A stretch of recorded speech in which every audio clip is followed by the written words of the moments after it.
desejado e mais progressista na campanha do Barack Obama foi o regresso à forma mais tradicional de fazer campanha, quando se começaram a fazer as campanhas eleitorais no século XIX, que era exatamente a campanha no terreno. Estamos a falar de uma campanha nacional, não é? Num país como os Estados Unidos, na sua imensidão.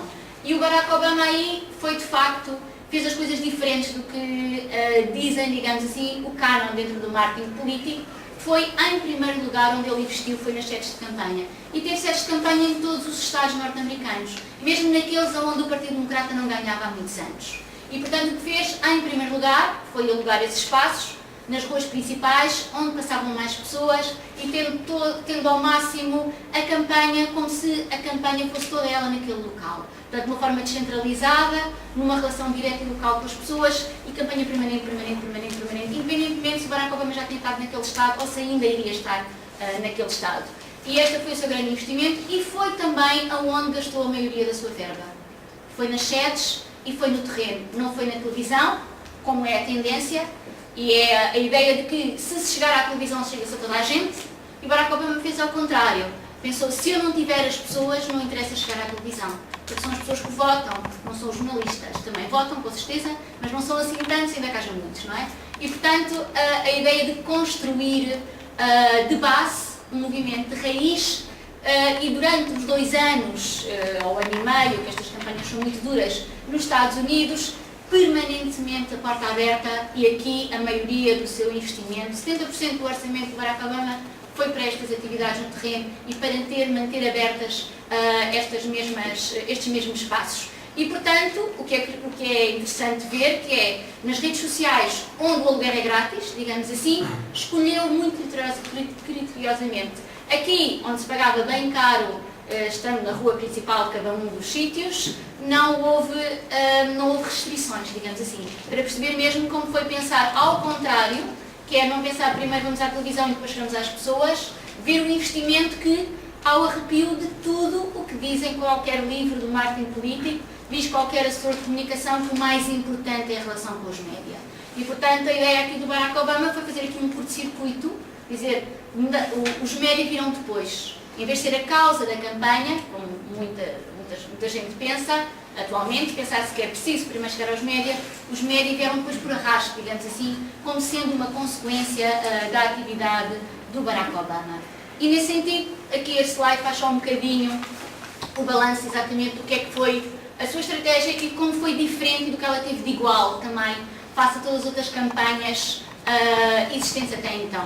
Claro que foi uma inovação utilizar a tecnologia, mas a principal inovação do Barack Obama foi a tecnologia numa ideia mais social, que não foi desgarrada dessas mesmas comunidades. Construir a comunidade e construir a mobilização das pessoas. Portanto, foi sempre em parceria, não 2 mundos autónomos e como se um não tivesse nada a ver com o outro. Uma coisa são as redes sociais, outra coisa é o terreno e o contacto direto com as pessoas no local. Pelo contrário, foi utilizar uma para policiar a outra. Não é? Utilizar o telemóvel para chamar as pessoas para irem à sede. Através da sede, recolher números de telefone e recolher e-mails das pessoas também. E, portanto, e assim, construir com esta continuidade, a relação e estabelecer laços e pontos entre o país inteiro, não é? E a tecnologia existiu aqui pura e simplesmente para ligar as pessoas que estavam distantes entre si, não é? Portanto, mas sempre em articulação com o terreno, nunca a ideia de que se temos a tecnologia não precisamos do terreno, não. Utilizar a tecnologia para ainda melhor cozer o terreno no seu próprio local. E teve então esta ruptura, que foi uma ruptura no sentido em que não há nenhum político que tenha a coragem de pensar que os médias não são importantes para si, não é? Ninguém consegue pensar que isso é possível e o Barack Obama pensou que isso era possível e fê-lo, não é? Porque a menor fatia do seu dinheiro foi de facto para os média e não construía as suas ações de campanha a pensar no noticiário X, a pensar na cor Y que fica melhor em determinado momento, nem dizer a palavra H porque é que sai bem, que faz cabeçalho na notícia. Portanto, não foi essa a lógica de atuação, nem pensar que o que nos interessa saber das pessoas podemos recolher através de sondagens. Esta ideia do contacto indireto, que a população basta ter sondagens, basta ver a reação que fazem às notícias e que assim já sabemos o que é que as pessoas pensam. Isto foi de ruptura, digamos assim, porque não foi este o seu principal caminho, que lhe rendeu ainda muito melhor, porque como todos nós sabemos, o Barack Obama tem uma oratória brilhante, tem uma figura forte e quão menos interesse ele tinha nos jornalistas, mais os jornalistas tinham interesse nele.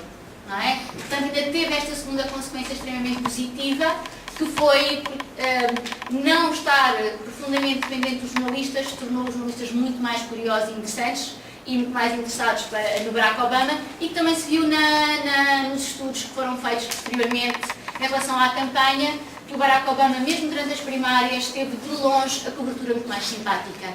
E muito rapidamente, muito cedo, ganhou a simpatia dos jornalistas e o respeito, principalmente não andar atrás dos próprios jornalistas, não é? Ganhou o respeito dos jornalistas assim também, o que o beneficiou, obviamente, junto da televisão, junto dos jornais, junto da rádio, das várias notícias que iam sendo publicadas. E por outro lado, obviamente, também teve uma linha de continuação, face ao que diz o marketing político, que é a personalização, obviamente, não é? A figura do líder. Todos nós conhecemos a história de vida de Barack Obama, a avó que morreu no fim da campanha, a mãe que era branca, o pai que vinha do Quénia, as duas filhas, que tinham um cão que é português, enfim, Portugal na Casa Branca. Portanto, toda a personalização e o culto do líder, obviamente, foi continuado, e também a cientificação da campanha, no sentido em que sondagens feitas todos os dias e, muito mais do que isso, também feita ao longo da campanha a gestão das equipas de uma forma muito profissional, e todos estes voluntários que obviamente iam porque queriam, não bastava querer, tiveram entrevistas como se fossem entrevistas de emprego, saber se as pessoas tinham vontade de ficar, se as pessoas se mobilizariam o suficiente, se responsabilizariam, porque eram voluntários mas eram funcionários, se faltassem um dia, no dia a seguir não podiam voltar, eram despedidas, ou seja, e portanto levado muito a sério, e inclusive com entrevistas e questionários mesmo de empresas à séria, para ver se aquelas pessoas estavam à altura da função para a qual se ofereciam. O que também não banalizava a figura do voluntário, e as pessoas sentiam que não bastava querer também, era preciso demonstrar, provar que merecia ser voluntário, o que também deu muito mais brilho, e as pessoas responsabilizaram-se muito mais na campanha. Uma campanha que aparentemente também nos foi um pouco passada nos meios de comunicação como sendo uma campanha que naturalmente cresceu, como se fosse uma coisa muito espontânea. Mas não foi assim tão espontânea assim, e é exatamente porque estas três imagens ajudam a perceber o que parece, assim, imagens bonitas com fotografias de Barack Obama, mas tem muito mais do que nós, à primeira vista, se possa parecer. Temos ali o início da campanha, quando Barack Obama anunciou que se iria candidatar à presidência, não é? Quando era um ilustre desconhecido. Temos depois aqui em baixo, quando o Barack Obama, aqui já passado algum tempo e que já estava no início do terreno na campanha durante as primárias, e portanto já tinha passado algum tempo face ao seu anúncio, e temos depois aqui no fim da campanha, já era o candidato pelo Partido Democrata e foi nas vésperas das eleições. E o que nós vemos aqui é, no fundo, vendo as três imagens ao mesmo tempo, é a história do que é que foi a construção do mito de Barack Obama.